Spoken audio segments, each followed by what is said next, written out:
Have you ever walked into a room and felt the tension before anyone said a word? Or sensed that someone wasn't being honest, even though their words sounded perfectly nice? That's not intuition or guessing. That's your brain doing what it was built to do. For the vast majority of our evolution, we were decoding each other's intentions, emotions, and status without a single word being spoken. And during that time, our brains adapted to the silent communication. We became specialists at reading micro movements, facial shifts, the twitch of an eyebrow, the flare of nostrils, the way someone turned their torso, or the subtle hesitation in their step. These were not optional skills, they were survival skills. We needed to know who was a threat, who was lying, and who was on our side. And guess what? That ancient wiring is still in your brain right now. You're still picking up those signals, whether you realize it or not. And here's the fascinating part. We're all born with an incredible sensitivity to nonverbal communication.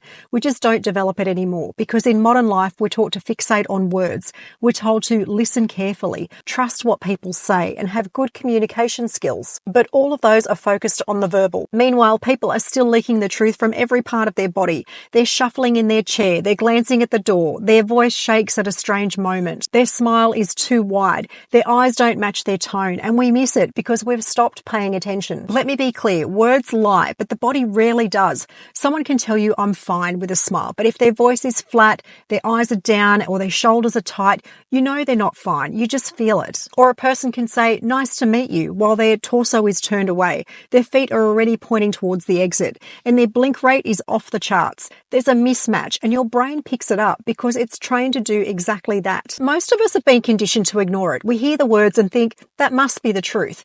We've forgotten that communication didn't start with language. It started with observation. Here's the good news. If you start training this again, if you reawaken that evolutionary skill, you'll start seeing things that no one else sees. You'll notice tiny tells in a conversation. You'll feel the shift in tone that most people miss. You'll spot discomfort, dishonesty, or attraction long before anyone says a word. And you'll begin to realize something kind of wild. It's almost telepathic. You won't be guessing, you'll be reading, because people are always broadcasting through their posture, through their blink rate, their facial tension, the way that they breathe and the way that they gesture, even the way they hold still. Stillness is communication too. You can start by paying attention to just a few things. Does someone's body orientation match their words? Are they facing towards you or subtly turned away? Do they make congruent facial expressions? Or are they smiling while showing tightness around the eyes or the jaw? Are their feet pointed towards you or angled towards the door? What happens in their body after they speak? Do they look relieved, guilty, tense?